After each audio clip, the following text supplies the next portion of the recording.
আসসালামু আলাইকুম গাইস, আপনারা কেমন আছেন?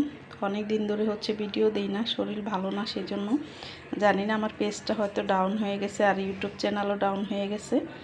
তো এই যে আজকে দুপুরে আলু দিয়ে ডিম রান্না করছি, আর আলু, বেগুন, রসুন দিয়ে চাপা শুটকি দিয়ে একদম তেল তেলা করে বোনা করছি।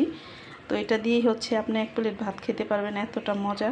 আমি এটা অনেক পছন্দ করি এই রেসিপিটা। আর এখানে লাল শাক ভাজি করেছি। তো রক্ত শূন্যতার জন্য ডাক্তার বলছে আমাকে বেশি করে লাল শাক খাওয়ার জন্য, তো সেই জন্য অনেকগুলো লাল শাক ভাজি করছি। আর এই যে দুপুরে আজকে এগুলো রান্না করছি। প্রতিদিন মাছ মাংস ভালো লাগে না, সেজন্য তো আজকে ডিম রান্না করছি। তো সবাই ভালো থাকবেন আর আমার ভিডিওটা দেখবেন। অনেক দিন পরে ভিডিও ছাড়বো আজকে। তো কি করব, শরীর অসুস্থ, সেজন্য ভিডিও দিতে পারি না, মনও ভালো লাগে না, শরীরও ভালো লাগে না, সেই জন্য। তো সবাই ভালো থাকবেন। আল্লাহ।